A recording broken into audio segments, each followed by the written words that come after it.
What is going on, ladies and gentlemen? Welcome back to the channel. My name is Paul. This is the Leeds Therapy. Thank you as ever for stopping by. I really do appreciate it. On the screen, you will see my socials if you could get involved with them. Again, something I would really appreciate. Channel's doing well, views doing well, so massively enjoying everything at the moment.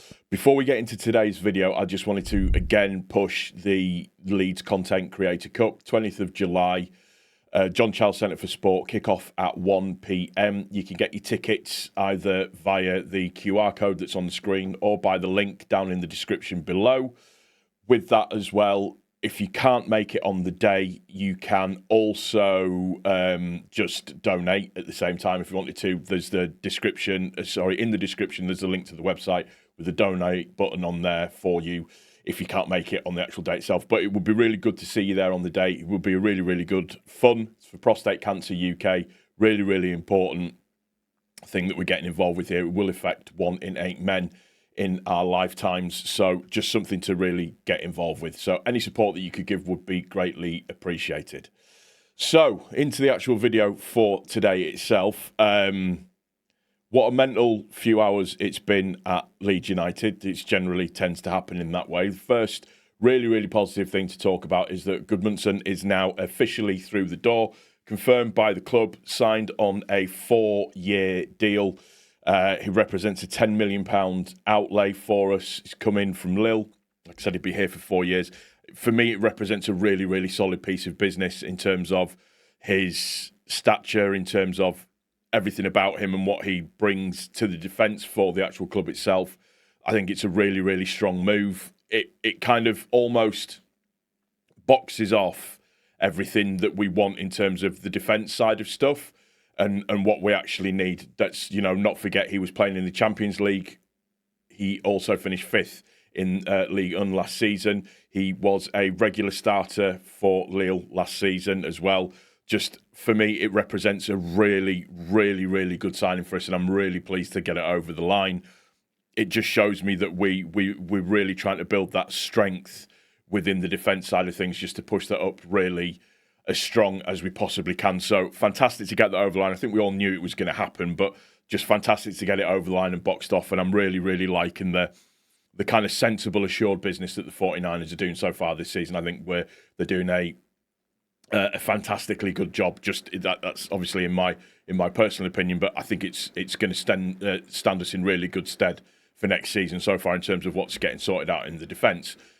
Speaking of the defence and speaking of solid options and making everything right, it came to light yesterday that Byram has now signed his official 1-year extension clause, which for me again represents solid, really good, interesting business for us. We've got cover now left back. We've got cover at right back as well with Byram.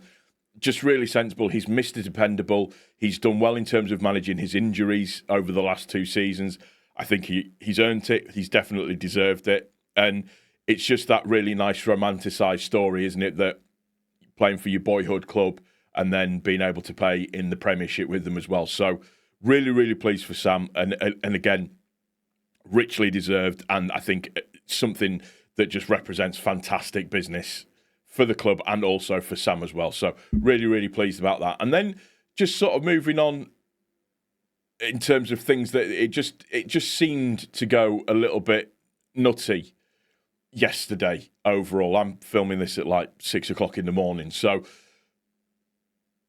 one of the keepers that we've been linked with, Savic, it's been now said that we have held talks with Torino for Milinkovic-Savic, that it started to progress slightly last night. But the only issue that we're going to have with Savic, obviously he's a fantastic keeper. His stats are phenomenally good. He was in just the top areas of everywhere in terms of for keeper-wise, is that there is a €19 million release clause if he was to go within Serie A, but it'll be higher than that if he was to go outside of Serie A. So we are looking at that as an option. I think if that's a deal to be done, it will be a more protracted deal, and it will take a little bit longer to get over the line. But we're not the only club that are looking at him. Fenerbahce are looking at him as well. They've offered 4.3 million plus a defender as an option for him. Remember as well that we beat Fenerbahce to Gudmundsson. They wanted Gudmundsson, but he's decided to come and play for us as well. But just it all seemed to go just a little bit mental yesterday in terms of information that was out there. Romano put out that we are now closing in on a deal to sign Sean Longstaff, 10 million plus 2 million in add-ons. As far as I'm aware, Longstaff wants to come to Newcastle. I think the deal will get done and finalised. The thing that was interesting about this deal is that this is the third bid that we've actually put in for him.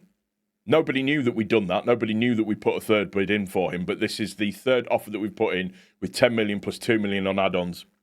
He's only got a year left on his contract, and he really would represent that Premier League experience that we do need, that kind of box-to-box midfielder that we are looking for, that, like I said, that experience, that nous overall that we do need that would help bring sort of some real steel, determination, and overall experience. That's what we've been crying out for. So hopefully that one gets over the line.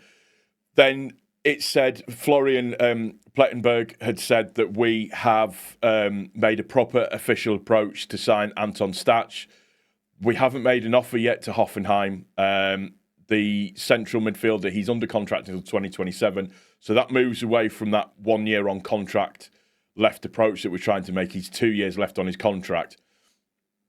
We're being told that a deal is possible for him, but we've not made an official offer yet. But that would represent, again, when you're looking at upgrading on players, he would be an upgrade on Gruev overall. Again, that's just my humble opinion, but he would be an upgrade on Gruev overall from where we stand. As I've mentioned about him before, 6'4", an absolute beast of a defensive midfielder. His ball recovery statistics are absolutely ridiculous. He was in the top level for the German Bundesliga overall. So, yeah, it all went kind of a little bit mental on Monday. But the main thing, obviously, is the Gudmundsson deal, that's now been brought in and that's now been finalised. That's good. So that's the fourth summer signing. We're close to the fifth on Longstaff. I hope we get that over the line as well. Just a little thing to point out is that in the interview that Gudmundsson was doing, one of the tops that he was wearing, I'll bring it up on the screen here, one of the tops that he was wearing was a sort of an old style or old school training top that had the tricolour on it as well, the Adidas tricolour with obviously the Leeds United badge, but really sort of retro 80s/90s style training top. I am praying that they are going to bring that out. If they do, take all of my money now, because I will happily buy that top because it looks absolutely amazing. That kind of like royal blue colour. I remember we used to train in them at school as well, but just that kind of royal blue colour just looks absolutely phenomenal. That's going to do it for this one. Before we go, just to top and tail the video, Leeds Content Creators Cup, John Charles Centre for Sport, 20th of July, £7 for adults, £3 for kids. You can pay on the door. There is a bar that's going to be available to everybody as well. So if the football isn't to your liking, go and get drunk. I'm advising to drink sensibly, by the way.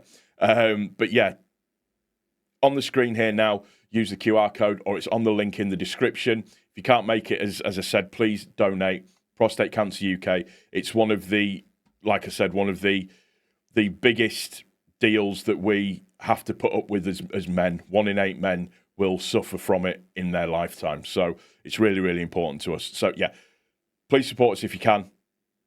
Thank you already for your support that you've shown for it. We really do appreciate it. Take care of each other. Most importantly, take care of yourself. I will see you on the next one. Cheers.